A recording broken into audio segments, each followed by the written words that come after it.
आज हम लोग चैप्टर नंबर 4 जिसका नाम है एयर। ठीक है, एयर का चैप्टर जो है आज उसे हम क्या करेंगे, कंप्लीट कर देंगे। ठीक है, जियोग्राफी का है चैप्टर नंबर 4 एयर। ठीक है, हम लोग 3 चैप्टर देख लिए, 1 देख लिए, 2 देख लिए, 3 देख लिए। ठीक है, चैप्टर 4 देखेंगे। Our earth is surrounded by a huge blanket. Blanket मतलब कम्बल होता है, ऑफ एयर कॉल्ड एटमॉस्फियर। मतलब कि जो हमारी धरती है ये सराउंडेड है एक ब्लैंकेट, कम्बल की तरह। जैसे हम सोते हैं तो पूरा कम्बल हमारी बॉडी को ढक देती है ना, वैसे ही हमारी जो धरती है वो सराउंडेड है किससे, हवा, एयर से। उसी को क्या बोलते हैं हम, atmosphere. All living beings on this earth, जितने भी लिविंग बींग्स हैं on this earth, all living beings on this earth depends on the atmosphere for their survival।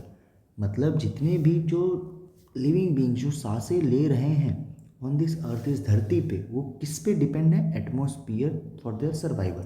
अगर उन्हें जिंदा रहना है तो किस पे डिपेंड है, एटमॉस्फियर पे। It provides us the air we breathe, ये प्रोवाइड करता है कि द एयर, जो हवा हम क्या करते हैं, सांस लेते हैं।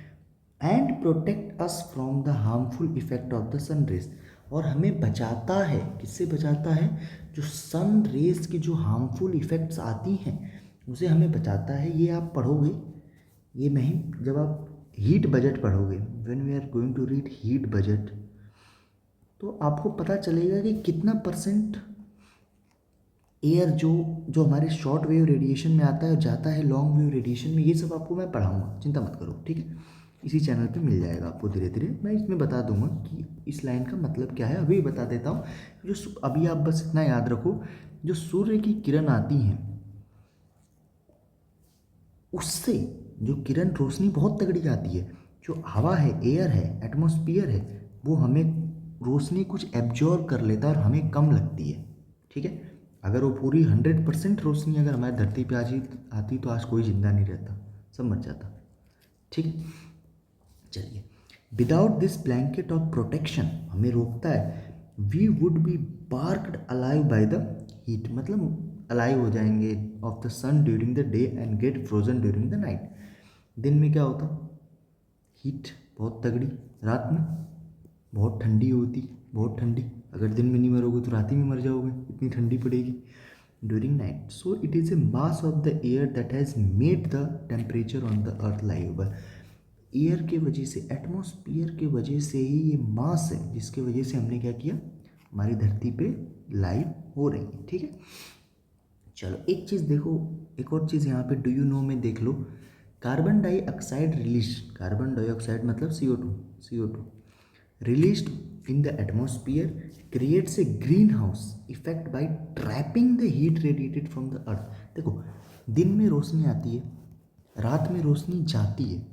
जब हीट की रोशनी जब धरती से जा रही है तो उसको ट्रैप कर लेता है कार्बन डाइऑक्साइड जो हमारे एटमॉस्फेयर में है, उसी को ग्रीन हाउस गैस बोलते हैं। क्या बोलते हैं, ग्रीन हाउस गैस। ठीक है, इज इट क्लियर। ठीक है, अब फिर आगे क्या बोला है, without it has earth would be too cold. अगर ये नहीं होता तो हमारी धरती बहुत कोल्ड होती, अगर ये गैस ट्रैप नहीं होती तो हमारी धरती बहुत कूल हो जाती।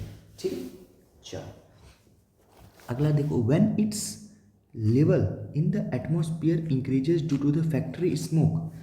जब इसका लेवल, जब मतलब ट्रैपिंग का लेवल जब बढ़ता है, क्यों, कैसे बढ़ता है, क्योंकि गैस ही थोड़ी ना, मतलब हीट ही थोड़ी ना कैप हो रही। जब हमारी धरती स्मोक निकालती है, फैक्ट्री में धुएं निकलते हैं, जब इसका लेवल बढ़ता है तो उसी को हम ग्लोबल वार्मिंग बोलते हैं। ग्लोबल वार्मिंग, ग्लोबल वार्मिंग क्या होता है, जब हमारी गैस की वजह से एयर पल्यूट होती है और वो ट्रैप हो जाती है, ट्रैप हो जाएगी एटमॉस्फियर में, तो उसे हम ग्लोबल वार्मिंग बोलते हैं। This rise in temperature causes the snow in the coldest part of the world to melt. अब ये ट्रैप क्यों होता है, ये ट्रैप इसलिए होता है क्योंकि ट्रैप तो हो जाता है, ठीक है, क्योंकि CO2 उसको ऑब्जर्व कर लेती ना, CO2 अपने पास रख लेती है, जाने ही नहीं देती है उसको बाहर धरती से। तो धरती से बाहर ही नहीं जाने देगी तो ग्लोबल वार्मिंग में हो जाएगा।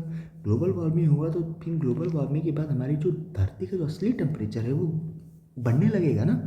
अब जैसे रात में 5 डिग्री सेल्सियस का टेम्परेचर है, जब स्मोक जाएगा, सब जाएगा, तो ये हीट को हमारे ही पास रखेगा ना। तो हीट को हमारे पास रखेगा 5 डिग्री से, ये क्या होगा रात में 10 हो जाएगा, 10 डिग्री सेल्सियस हो जाएगा, क्योंकि स्मोक तो बाहर निकल ही नहीं रहा है ना, हमारे अराउंड ही घूम रहा है, तो भाई टेम्परेचर बढ़ जाएगा। ठीक है, उसी की वजह से क्या होता है, स्नो हमारी पिघलने लगती है। ठीक है, वही सब लिखा है कि फ्लड हो गए हैं, फ्लड कॉजिंग फ्लड हो जाएंगे, ये सब ड्रास्टिक चेंजेस प्लांटर हो, ये सब लिखा है। ठीक है, चलो अब देखो कंपोजिशन ऑफ एटमोस्फियर देखेंगे, सब टाइप्स देखेंगे। सबसे पहले इधर देख लो ध्यान से, नाइट्रोजन हमारे पास 78% है। ठीक है, नाइट्रोजन सबसे ज़्यादा गैस है हमारे एटमॉस्फेयर में। कौन सी गैस है, नाइट्रोजन। नाइट्रोजन के पास आपके बाद आती है ऑक्सीजन। ऑक्सीजन कितनी है, 21%।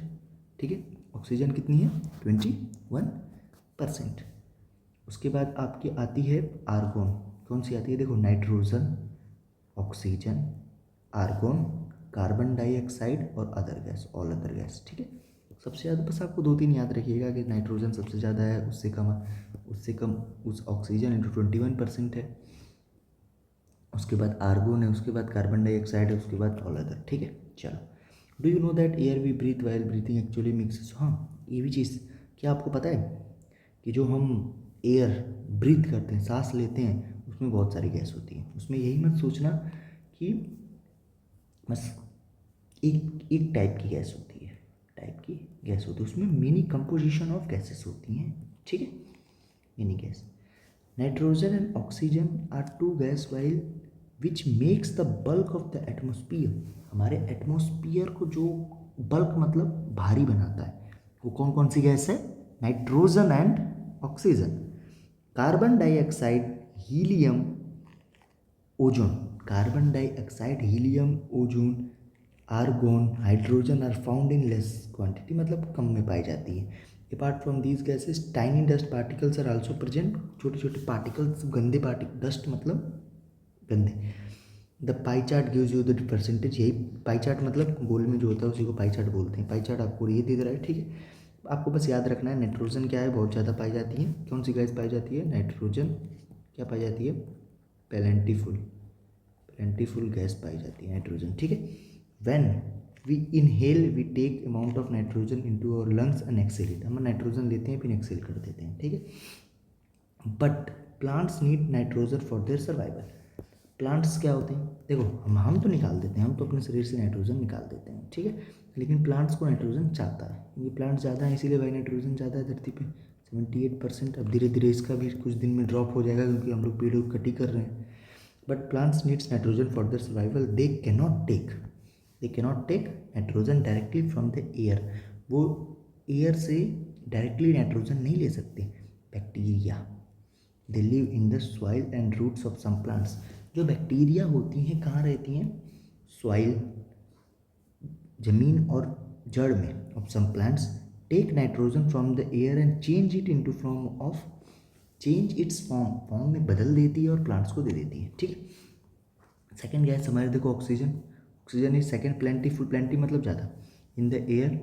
Humans and animals take oxygen, हम ऑक्सीजन लेते हैं, तो आपको पता ही है ऑक्सीजन लेते हैं, कार्बन डाइऑक्साइड रिलीज करते हैं एज दे ब्रीथ। जब ब्रीथ लेते हैं तो हम ऑक्सीजन का यूज़ करते हैं। ठीक है, ग्रीन प्लांट्स प्रोड्यूस ऑक्सीजन, जो आपको ये पढ़े ही होंगे, फोटोसिंथेसिस पढ़े ही होंगे, फोटोसिंथेसिस के बारे में आप लोग पढ़े ही होंगे साइंस में, नहीं पढ़ोगे तो पढ़ लिए होंगे। ठीक है, वही है कि ग्रीन प्लांट्स हमारी क्या करती है, ऑक्सीजन रिलीज करती है। ठीक है, और हम लोग ऑक्सीजन लेते हैं, हम लोग कार्बन डाइऑक्साइड किसको देते हैं, ग्रीन प्लांट्स को। ठीक है, ये तो आप पढ़े ही होगी। Okay, second, in the way oxygen content is air remain constant, trees and that get balance. ठीक है, carbon dioxide is another important gas. Carbon dioxide, green plants use carbon dioxide to make their food. ये तो आप photosynthesis में पढ़ोगे, photosynthesis में आप लोग ये पढ़ोगे कि ग्रीन प्लांट्स जो होते हैं कार्बन डाइऑक्साइड लेते हैं, जो हम देखो ये ग्रीन प्लांट है, ठीक है, और ये ह्यूमन है, इनका लिंक बहुत बढ़िया है। ग्रीन प्लांट क्या करता है, जो कोई भी हरा पत्ता, जैसे जो प्लांट्स हैं, प्लांट ग्रीन ही प्लांट क्यों नहीं, कोई भी प्लांट हो, कोई भी प्लांट है, वो क्या करता है, वो रिलीज करता है ऑक्सीजन। ठीक है, और ऑक्सीजन कौन लेता है, ह्यूमन लेता है, और ह्यूमन रिलीज करता है कार्बन डाइऑक्साइड, और ये कौन लेता है, ग्रीन प्लांट्स। ठीक है, दिस इज लिंक। आपको बस इतना याद रखना है, लिंक क्या होता है, लिंक याद रखना है। ओके, चलो आगे देखते हैं। वही लिखा होता है amount of carbon di released by the human and air seems to be equal the amount of used plant we make perfect balance. Perfect balance कब होगा? परफेक्ट बैलेंस उस टाइम होगा जब जब क्या, ग्रीन प्लांट्स अगर मान लो 2% निकालता है ऑक्सीजन और ह्यूमन भी 2% कार्बन डाइऑक्साइड निकाल के देता है, तो परफेक्ट बैलेंस हो जाएगा, सिंपल। ठीक है, चलिए आगे चलते हैं। The balance is upset by burning fuel such as. Balance ये कब बिगड़ता है? जब फ्यूल बर्न होते हैं, कोल एंड ऑयल जब बर्न होते हैं, they adds billions of ton of carbon dioxide into the atmosphere each year. यही क्या करते हैं, बिलियंस ऑफ टन्स ऑफ क्या करते हैं, कार्बन डाइऑक्साइड डालते हैं। As a result the increased volume of carbon dioxide is affecting the earth weathers and climate. इसी की वजह से क्या होता है, अर्थ के वेदर्स और क्लाइमेट खराब होते हैं। जैसे देखो, वार्निंग अनस्टॉपेबल, देखो CO2 level raise to 8 lakh year high, 8 lakh बढ़ गया। Winter was warmest on record US। Global warming can bring यूसेजिया era. Global warming sun screen like thing. Global warming projection देखो, सब ग्लोबल वार्मिंग के ऊपर है। When air is heated it expands. ये बात हमेशा आपको याद रखना है, जब एयर आपकी हीट होती है, when air is heated it expends. जब आपकी एयर हीट होती है, क्या होती है, वो एक्सपेंड्स हो जाती है। Becomes lighter and goes up. वो क्या होता है, लाइटर हो जाती है और ऊपर भाग जाती है। देखो, गड्ढा चीज़ है, ये जब हीट हो जाएगी ये छोटे छोटे टुकड़े में बदल जाएगी। जब हल्की हो जाएगी तो भाई ऊपर भाग जाएगी, हवा में भाग जाएगी, ऊपर ऊपर जैसे भागेगी फिर वो क्या हो जाएगी, बादल के रूप ले लेगी। That is why tends to sink down. फिर sink down when hot air rises cold from the surrounding fills the gap. ये सब आप सर्कुलेशन में पढ़ोगे, इसका भी टेंशन मत लेना। ये भी नहीं पता है आपको तभी भी कोई दिक्कत नहीं। ठीक है, चलो आगे देखो। अब देखो स्ट्रक्चर देखते हैं, स्ट्रक्चर ऑफ एटमॉस्फेयर। देखो ये सब चीज़ पढ़ने की ज़रूरत नहीं है, एक डायग्राम से मैं बताऊंगा आपको, एक डायग्राम से, यही वाला डायग्राम से। ठीक है, आपको ये सब जो टाइप्स पढ़ोगे, टाइप भी आप पढ़ लेंगे, लेकिन इसी डायग्राम में सब टाइप्स आपके कवर हो जाएंगे। सबसे नीचे लेयर हमारी मान लो धरती, ये है, ये धरती है, ये मान लो क्या है, अर्थ है। अर्थ से जो पहला लेयर होता है उसे बोलते हैं ट्रोपोस्फियर। क्या बोलते हैं, ट्रोपोस्फियर। विच स्फीयर, ट्रोपोस्फियर। याद रखना है आपको, पहली लेयर होती है वो 0 से लेके 10 या 13 किलोमीटर तक होती है। ठीक है, उसके बाद जब पहली लेयर और दूसरी लेयर के बीच में जितने भी हमारे जो एक्टिविटी होते हैं, बादल होते हैं, सब कहाँ पे होते हैं, ट्रोपोस्फियर में होता है। ठीक है, आपको बस इतना ही याद रखना है सर, और कुछ नहीं याद रखना है। देखो पहली लेयर, ये मानो हमारी पहली लेयर है ट्रोपोस्फियर के बारे में 1 मिनट में देख लेंगे सब चीज़, मैं जल्दी जल्दी चलूँगा। The layer is most important layer, बहुत 13 किलोमीटर तक एवरेज हाइट है। देयर वी ब्रीथ एग्जिस्ट, यहाँ पे हम ब्रीथ कर सकते हैं। ऑल फिनोमिना वेदर, जितने भी हमारे बादल से संबंधित फिनोमिना, रेनफॉल, फॉग, हेलस्टोन, ये सब कहाँ पे ऑकर होते हैं, ट्रोपोस्फियर में। बस खत्म खत्म खत्म खत्म। सेकंड है स्ट्रेटोस्फियर। सेकंड क्या है, स्ट्रेटोस्फियर। ठीक है, यहाँ पे ओजोन भी होता है, ये सब आप ओजोन O3 के बारे में पढ़ोगे आप, ओजोन O3। ठीक है, कोई बात नहीं है, सब छोड़ो। सेकंड स्फीयर क्या है आपकी, स्ट्रेटोस्फियर। ट्रोपोस्फियर और स्ट्रेटोस्फियर के बीच में जो लाइन होती है उसे हम बोलते हैं ट्रोपोपॉज। ट्रोपो है ना, ट्रोपो के बाद ट्रोपोस्फियर है, ट्रोपो खत्म हो रहा है तो ट्रोपोपॉज। ठीक है, ट्रोपो वहाँ पे रुक जाएगी। ठीक है, पॉज मतलब रुकना होता है, ट्रोपोपॉज। फिर आपकी याद है सेकंड स्ट्रेटोस्फियर। स्ट्रेटोस्फियर की मेन चीज़ आप याद रखना भाई, यहाँ पे कोई वेदर फिनोमिना नहीं होता है। अगर वेदर फिनोमिना नहीं होता, इसीलिए एरोप्लेन जो होती है हमेशा 13 किलोमीटर के ऊपर उड़ती है। ठीक है, 13 किलोमीटर और 50 किलोमीटर के नीचे उड़ती है। ठीक है, चलो देख लेते हैं, 2 मिनट में देखेंगे। अब उधर troposphere extend, stratosphere extend up to 50 kilometre, 13 kilometre से लेके 50 किलोमीटर तक। ठीक है, this layer is free from the cloud यहाँ नहीं होते हैं, कोई भी वेदर फिनोमिना नहीं होता है। Making condition ideal free. देखो फ्लाइंग एरोप्लेन्स यहाँ बहुत, ओनली आपको याद रखना है एरोप्लेन उड़ती है और ओजोन गैस यहाँ बनती है। ओजोन जितनी भी गैसेस जो आपकी जो एक्यूमुलेट होती हैं यहीं पे होती हैं। अभी मैंने बताया था ना कि एक्यूमुलेट गैसेस होती हैं नीचे से, ज़मीन पे से जो हवा जा, जो मतलब गैसेस धुआं निकलता है वो सब यहीं पे जाके मिल जाती हैं। ठीक है, learn about protect harmful rays. ठीक है, अब नेक्स्ट है आपका मीजोस्फीयर। What is mesosphere? अब मीजोस्फीयर के बारे में देखिए, this is a third layer of the atmosphere. हमारी धरती की जो तीसरी लेयर होती है उसे हम बोलते हैं मीजोस्फीयर। अब मीजोस्फीयर की एक चीज़ याद रखिएगा, 50 किलोमीटर, देखो यहाँ पे आगे स्ट्रेटोपॉज, स्ट्रेटो खत्म हुआ तो स्ट्रेटोपॉज, मीजो खत्म हुआ तो मीजोपॉज। तो 50 किलोमीटर से लेके 80 किलोमीटर तक जो हमारी होती है वो होती है मीजोस्फीयर। ये आपको याद रखना, 80 किलोमीटर। अब मीटेओराइट्स मैंने बताया था, मीटेओराइट्स और मीटेओराइट में क्या फ़र्क होता है, पुराने क्लास में आप देख सकते हैं, ठीक है। ये होता है मीजोस्फीयर। उसके बाद आपकी आती है थर्मोस्फीयर। भाई सिंपल याद रखना, 0 से 13, 13 से 50, 50 से 80, 80 से, अब मैं देखो, ट्रोपोस्फियर, स्ट्रेटोस्फियर, मीजोस्फियर, और 80 से थर्मोस्फियर स्टार्ट हुआ। देखो यहाँ देखो, 80 से लेके 100 के बीच में थर्मोस्फियर होता है। ठीक है भाई, पूरा अब पूरा भी बोल सकते हैं। फिर इसी का पार्ट आइनोस्फियर है। आइनोस्फियर के बारे में आप याद रखिएगा कि थर्मोस्फियर का पार्ट आइनोस्फियर है। थर्मोस्फियर के दो पार्ट हैं, एक है एक्सोस्फियर, एक है आइनोस्फियर। लेकिन आप में ये सीनियर में आप ऐसे पढ़ोगे कि thermosphere is equal to exosphere and ionosphere, लेकिन यहाँ पे एक्सोस्फियर वो कर दिया, एक ही मिनट दे दिया है, ठीक है। इट एक्सटेंड्स बिटवीन 800 टू 480 से लेके 400 किलोमीटर। अब ये बड़ा बड़ा लेगा ना, बहुत है। एक्सोस्फीयर मतलब अनलिमिटेड, अब 400 के बाद जितने भी हैं सब एक्सोस्फीयर है। The upper most part of the atmosphere is known as exosphere. This layer has very thin air, बहुत पतली हवा होती है। Light gases like helium, hydrogen float in the space from earth. अब यहाँ से स्पेस आपका चालू हो जाएगा। रेडियो ट्रांसमिशन जो आपकी होती है आपकी, वो कहाँ होती है, आइनोस्फीयर में या थर्मोस्फीयर में भी आप बोल सकते हो, ठीक है। अब चलो, ठीक है, इतना आपको टाइप्स पढ़ लिए, किलोमीटर के हिसाब से मैंने आपको टाइप्स बता दी, ठीक है। चलो अब आगे देखते हैं, आगे क्या है, वेदर एंड क्लाइमेट। वेदर क्या होता है और क्लाइमेट क्या होता है। अब बोलोगे it's going to rain today, जब आज की बात कर रहे हो, मैं ये सब कुछ नहीं पढ़ाऊँगा, मैं एक चीज़ बताऊँगा आपको कि वेदर और क्लाइमेट के बीच में अगर आप एक चीज़ जान गए तो आप मान लो कि क्लाइमेट सही हो गई। चलो, जब आप आज की बात कर रहे हो, आज की बात, आप नहीं बोलते हो कि वेदर क्या है, क्लाइमेट क्या है, वेदर क्या है, क्लाइमेट क्या है। तो जब आप आज की बात कर रहे हो और जब आप महीने की बात कर रहे हो, ठीक है, देखो यहाँ पे लिखा होगा, यहाँ पे देख सकते हो, the average weather condition of a place for a longer period of time represents the climate. मतलब देखो, आज का वेदर है 23 डिग्री सेल्सियस, ये कितना है आज का।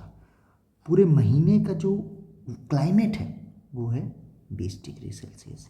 ये किसका है, इसे हम क्लाइमेट बोलेंगे महीने का, और एक दिन का आप वेदर बोलेंगे, ठीक है। वेदर और क्लाइमेट के बीच का बस यही डिफरेंस होता है। अगर आप जान गए तो बहुत अच्छी बात है, ये पढ़ने की ज़रूरत ही नहीं है पूरी, ये वही लिखा है हावर टू हावर। वेदर आपका हमेशा बदलता है, क्लाइमेट एक कांस्टेंट वैल्यू होती है, ठीक है। टेम्परेचर, टेम्परेचर आपका तुरंत बदलता है। टेम्परेचर को मेजर कैसे किया जाता है, याद रखना, थर्मोमीटर से। देखो यहाँ पे लिखा है ना, thermometer measures the temperature, barometer measures the pressure, और rain gauge measures the rainfall, wind मतलब direction of the wind, shows the direction of the wind, wind vane बोलते हैं इसको, ओके।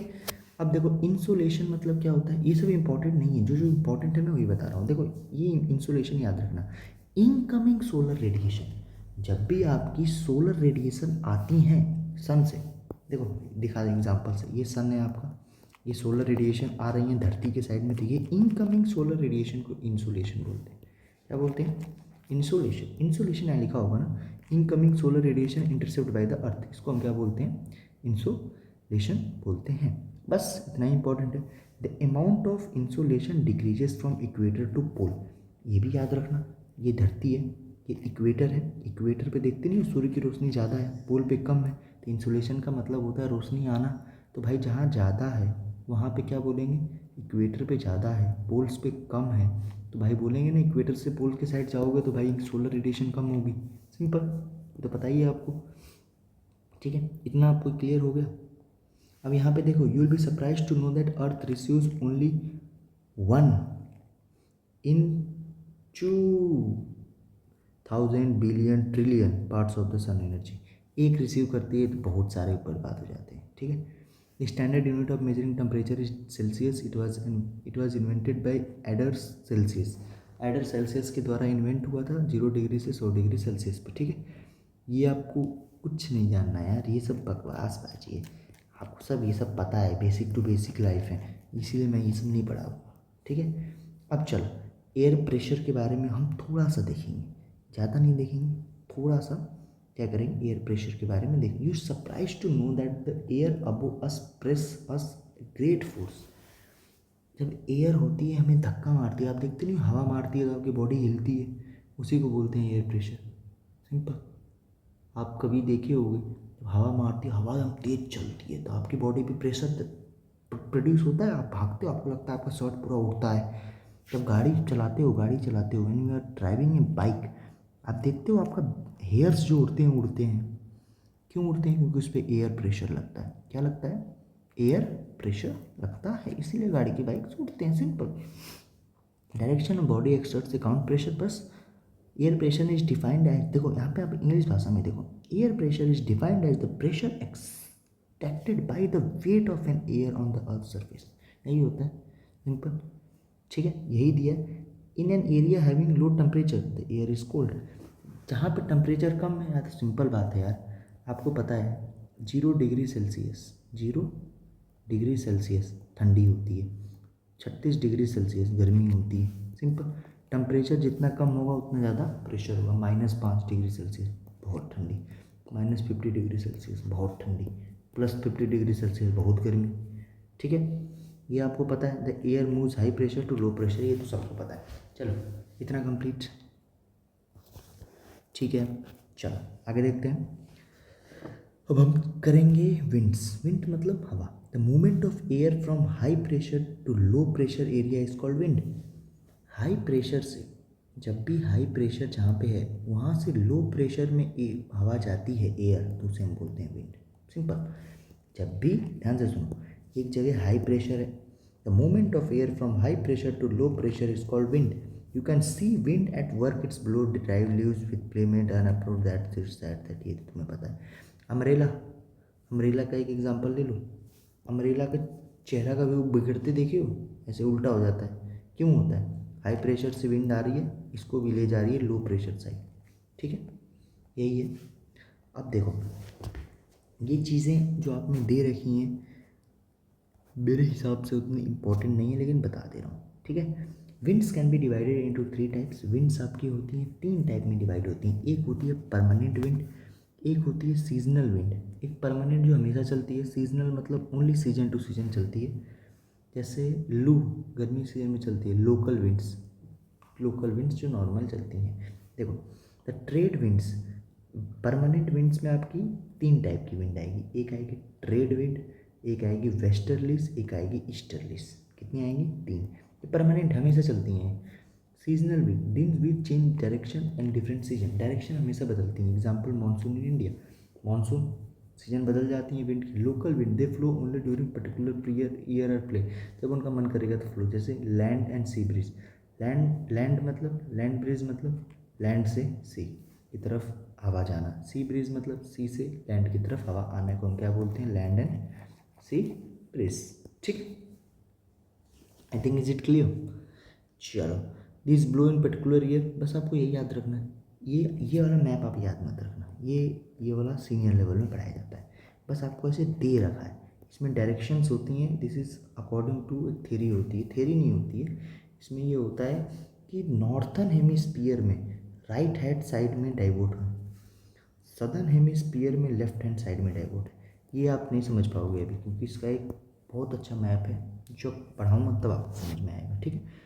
साइक्लोन के बारे में बहुत बार बता चुका हूँ, उड़ीसा के ईस्टर्न फ्लो पे साइक्लोन क्यों आया था, ये आपको मैंने पहले भी बता रखा है, इसीलिए इसको छोड़ रहा हूँ। क्यों छोड़ रहा हूँ, क्योंकि ये बता चुका हूँ 1999 में सुनामी उनामी साइक्लोन, ठीक है। चलो आगे देख लो।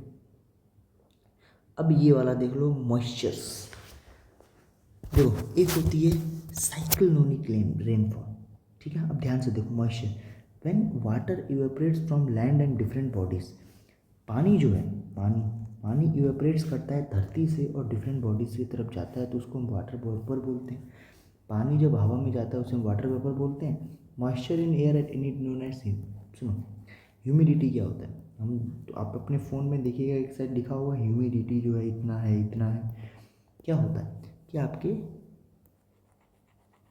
एयर में कितना पानी है वही ह्यूमिडिटी होता है। सिंपल सिंपल वर्ड में याद रखिए कि ह्यूमिडिटी क्या होता है, moisture in air at any time is called humidity. मतलब आपकी धरती में आपकी हवा में कितना पानी है। When air is full of water vapour we call it as humid day. Humid day हम कब बोलते हैं, ह्यूमिड डे जब एयर पूरा वो होता है, ठीक है। Next, easier humid day takes body comfortable, ठीक है यार वही है सिंपल। ड्रॉपलेट्स क्रॉचर्स सी वाटर ड्रॉपलेट्स, तुम्हें पता ही है यार ये सब तो हमेशा प्रेसिपिटेशन, हवा जब उड़ जाती है पूरी precipitate. Jet planes flying in the sky leaves a white trail. हाँ ये चीज़ मुझे बतानी है आपको। जो जेट प्लेन्स होती हैं आप कभी कभी देखे हो कि जब जेट प्लेन्स जाती हैं तो उनके पीछे एक वाइट वाइट कलर की रे बनती है। क्यों बनती है, पानी की वजह से।